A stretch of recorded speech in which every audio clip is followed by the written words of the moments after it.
আর নেবেন না টেনশন, এসে গেছে নির্বাচন। ইতিমধ্যেই জমে উঠেছে দ্বাদশ জাতীয় সংসদ নির্বাচন। দর্শক, আমরা রয়েছি বর্তমানে জামালপুর 2 আসন তথা ইসলামপুর। জমে উঠেছে ইতিমধ্যেই নির্বাচনের মাঠ। প্রার্থীরা ভোটারদের দ্বারে দ্বারে যাচ্ছেন ভোটের জন্য।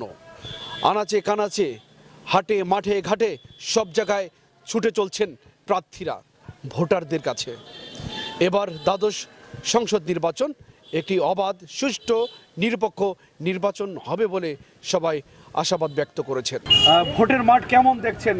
ভোটাররা কেমন উৎসবমুখর পরিবেশ দেখছেন ভোটারদের মাঝে? আপনারা জানেন যে ইসলামপুরে একটা পরিবর্তনের জন্য জনগণ উৎসুক মনে তারা চেয়ে আছে। একটা সময় সুযোগ খুঁজতেছিল, তারা পেয়েছে তাদের যোগ্য প্রার্থী এবং পেয়েছে এটা হলো মুখ্যম সুযোগ। অতএব আজকে ইসলামপুরে এমন জাগরণ তৈরি হয়েছে লাঙ্গল প্রতীকের পক্ষে যে আসলে এটা একটা বিপ্লবের মতো, যে প্রতিটা মহল্লায় মহল্লায় লাঙ্গল প্রতীক ছাড়া এখানের প্রতীকে কেউ চিন্তাই করছে না।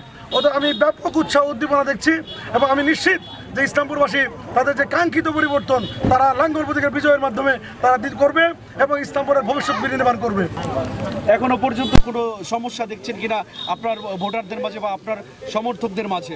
আপনারা জানেন যে আসলে সবসময় যারা ক্ষমতা থাকে, বিশেষ করে যে প্রার্থী ক্ষমতা থাকে, তারা তো কিছু চেষ্টা করে, কিন্তু আমরা এখন পর্যন্ত কোনো সমস্যার সম্মুখীন হচ্ছি না। টুকিটাকি যেগুলো হচ্ছে আমরা নির্বাচন কমিশনের সাথে যোগাযোগ করছি, বিভিন্ন আইন শৃঙ্খলার সাথে যোগাযোগ করছি, তারা তাৎক্ষণিক ব্যবস্থা নিচ্ছে। ওদের আমি ভোটের পরিবেশ নিয়ে আমি সন্তুষ্ট।